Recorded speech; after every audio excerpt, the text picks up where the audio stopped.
குருஜி பாமரன் சேஷாதிரி அவர்களின் manifest with Sri Guru. நினைத்ததெல்லாம் நடக்க வேண்டுமா? நிலையான செல்வம் வேண்டுமா? பஞ்சமே இல்லாத பணவளம் வேண்டுமா? உங்கள் வாழ்க்கையில் உள்ள அனைத்து கேள்விகளுக்கும் விடை கிடைக்க போகும் அந்த ஒரு அதிசய நாளை மிஸ் பண்ணிடாதீங்க. ஜூலை 5, 2026 சென்னை மயிலாப்பூரில் நடக்க உள்ளது. ரெஜிஸ்டர் செய்ய உடனே வாட்ஸ்அப்ல பதிவு பண்ணுங்க. புதிதாக இந்த நிகழ்ச்சியை கண்டு கொண்டிருக்கக்கூடிய நபர்களுக்கு எங்களை அறிமுகப்படுத்திக் கொள்கிறோம். நான் ஆஸ்ட்ரோ நியூமராலஜிஸ்ட் வேல் சங்கர். கிட்டத்தட்ட 20,000 குழந்தைகளுக்கு மேல் பேர் அமைத்துள்ளோம்.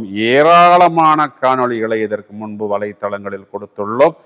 ஏற்கனவே எங்களை பழகிய உங்களை மீண்டும் வரவேற்பதில் மிகவும் மகிழ்ச்சி அடைகிறோம். எல்லோரும் நன்றாக இருப்பீர்கள். கண்டிப்பாக எல்லோரும் நன்றாக இருக்க வேண்டும்.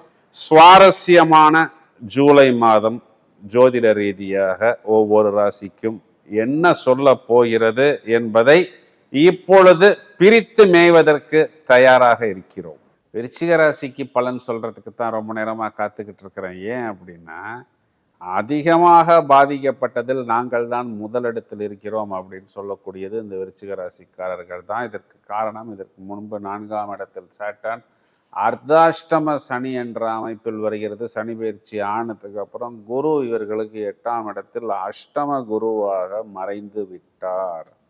இந்த அஷ்டம குரு என்ன பண்ணாரு அப்படின்னா, கடலில் கரைத்த அந்த பெருங்காயம் எங்க போச்சுன்னு தெரியாது, திரும்ப வருமானு தெரியாது. அதை போல் இவர்களிடம் இருந்த எல்லா விஷயமும் கரைந்து போய்விட்டது. இப்பொழுதுதான் இவர்கள் ஒரு குட் நியூஸுக்காக எதிர்பார்த்து காத்து கொண்டிருக்கிறார்கள். அதற்குண்டான நேரம் இப்பொழுதுதான் இவர்களுக்கு வந்திருக்கிறது. ஏன்னா ராசிக்கு குருவின் பார்வை அது விசேஷ பார்வை.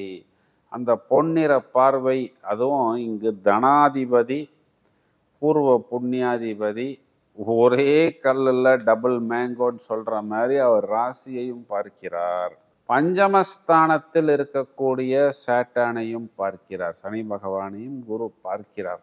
இது ரெண்டுமே பிளஸ். இந்த ஜூலை மாதத்தை பொறுத்தவரை இந்த குரு சூரியன் சேர்க்கை, அதுவும் இவர்களுக்கு பாக்கியஸ்தானத்தில். ஆரம்பத்தில் இவங்களுக்கு ஜீவன காரகன், சம்பாத்தியத்துக்கு உண்டான காரக கிரகம் சூரியன் அஷ்டமத்தில்.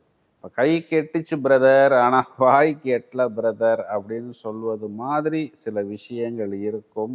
அதற்காக இவர்கள் காத்து கொண்டிருப்பார்கள். அதற்காக இவர்கள் ஏதோ ஒரு சின்ன பொரியை போடுவதோ, இல்லை ஒரு சின்ன மீனை போடுவதோ, ஒரு தூண்டிலை போடுவதோ போடுவார்கள். ஜூலை மாதம் 17 தேதிக்கு பிறகு அந்த ஒரு மிகப்பெரிய வெற்றி அப்படிங்கிறது இவர்களுக்கு கண்டிப்பாக வரும். ஏன் அப்படின்னா, சிவராஜ யோகம் இவர்களுடைய பாக்கியத்தில், அது இவங்களுக்கு ஒரு மிகப்பெரிய ப்ளஸ் பாயிண்ட். இந்த மாதம் முழுவதுமே இவங்களுக்கு ராசியாதிபதி ராசியை பார்க்கிறார். பாவகாதிபதி பாவகத்தை பார்ப்பது பாவக புஷ்டி. இப்போ பாவகம் பலம் பெறும். அப்போ எதெல்லாம் எங்கெல்லாம் விட்டார்களோ, எதையெல்லாம் எங்கெல்லாம் இழந்தார்களோ, அதையெல்லாம் இவர்கள் அபிவிருத்தி செய்வார்கள், அறுவடை செய்வார்கள்.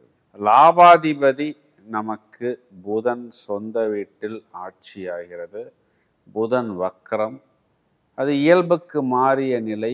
8ஆம் இடம்ங்கிறது சுபக்கிரகத்தின் வீடாக வந்து அங்கு சுபக்கிரகம் அமரும் பொழுது, மேலும் அங்கு செவ்வாயுடைய மிருகசீர்ஷ நட்சத்திரத்தில் புதன் சஞ்சாரம் செய்யும் பொழுது 6, 8 வீடுகள் ஆக்டிவேட் ஆவது திடீர் ராஜயோகம் என்ற அமைப்பில் வருகிறது. இதில் என்ன இவங்களுக்கு ஒரு பெரிய ப்ளஸ் பாயிண்ட்னா, பாக்கியத்தில் இருக்கக்கூடிய சுக்கிரன் பிறகு 10ஆம் இடம் ஜீவனத்தில். சுக்கிரன் 10ஆம் இடத்துக்கு வந்தாலே தொழிலில் ஒரு அப்லிஃப்ட்மெண்ட்டு. 8ஆம் இடத்தில் இருக்கக்கூடிய புதன் நமக்கு எதிர்பாராத திடீர் ராஜயோகத்தை கண்டிப்பாக ஏற்படுத்தி கொடுக்கும். 2 நிலைகள். லாபாதிபதி சொந்த வீட்டில் ஆட்சிங்கிறது ஒரு நிலை.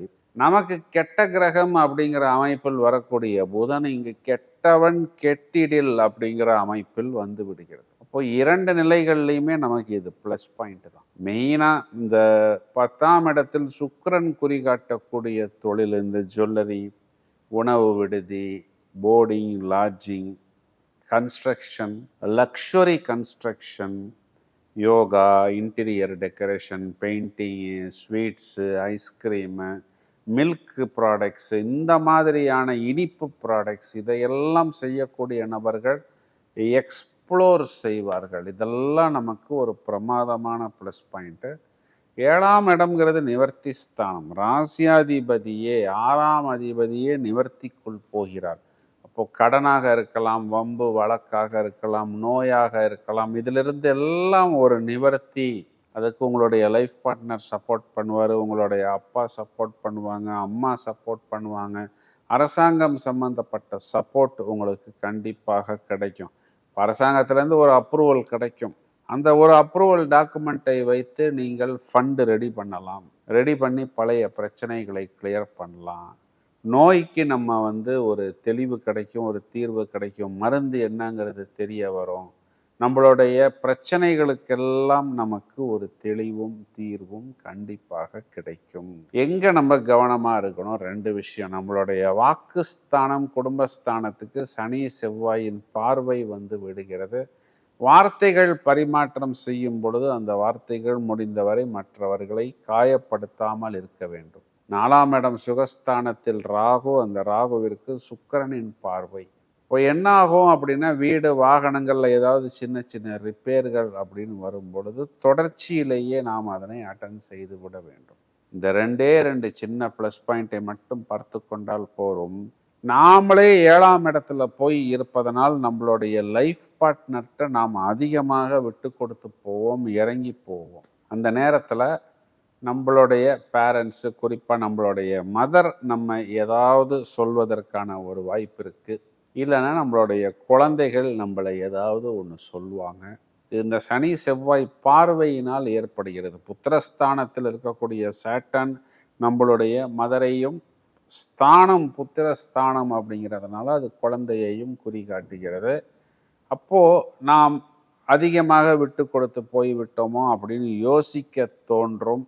அம்மாதிரி யோசிக்க தேவையில்லை. ஏன்னா நம்ம லைஃப் பார்ட்னர்கிட்ட நாம் விட்டு கொடுப்பதோ இல்லை அவர்கள் நம்மிடம் விட்டு கொடுப்பதோ நம்மளுடைய குடும்பம் நன்றாக இருக்க வேண்டும் அப்படிங்கிறது தான் அதனுடைய உள்நோக்கம். அப்படிங்கிறத மட்டும் புரிந்து கொண்டால் போதும்.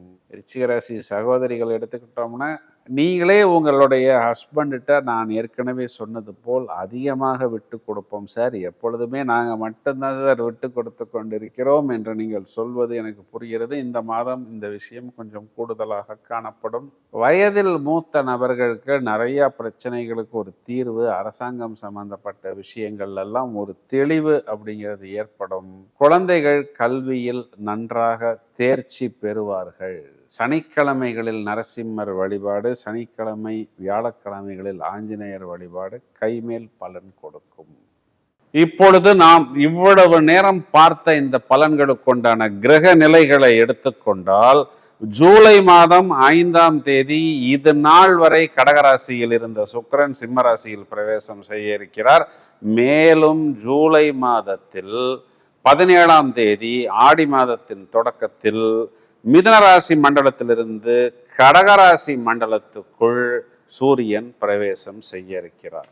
இதை தவிர ராகு சுக்கிரன் பார்வை, சுக்கிரன் கேது சேர்க்கை, சனி செவ்வாய் பார்வை, தனுராசி மண்டலத்துக்கு செவ்வாயின் 8வது பார்வையும் சாட்டனுடைய 10வது பார்வையும் ஒன்றாக விட இருக்கிறது. இந்த சனி செவ்வாய் பார்வைக்கு பொதுவாகவே தேய்பிறை, வளர்பிறை, அஷ்டமி திதிகள் வரக்கூடிய நாட்களில் பைரவர் வழிபாடு செய்யும் பொழுது நமக்கு ஒரு கவச்சமாக நம்மை பாதுகாப்பு ஏற்படுத்தி கொடுக்கும். சார், நீங்கள் இவ்வளோ நேரம் சொன்ன விஷயங்கள் எல்லாம் நன்றாக இருக்கிறது, இன்னும் கொஞ்சம் விஷயம் சொல்லுங்களேன் என்று நீங்கள் சொல்வது எனக்கு புரிகிறது. அடுத்து ஆடி மாதம் என்ன செய்ய போகிறது, சாட்டன் வக்ர நிலை அடைய போகிறது, இதன் பலன்களை எல்லாம் மேலும் இதை போல் விஸ்தாரமாக 12 ராசிகளுக்கும் சூடாக கொடுப்பதற்கு தயாராக இருக்கிறோம். பிரித்து மேய்வதற்கு நாங்கள் தயார். இந்த வாய்ப்பை எங்களுக்கு ஏற்படுத்தி கொடுத்த பக்தி இன்ஃபினிட்டி நிறுவனத்தாருக்கு எங்களது நன்றியை தெரிவித்துக் கொள்கிறோம். தொடர்ந்து இணைப்பில் இருங்கள். இந்த பதிவை உங்களது நண்பர்களுக்கும் உறவினர்களுக்கும் ஷேர் செய்யுங்கள். வாழ்த்துக்கள். Thank you friends.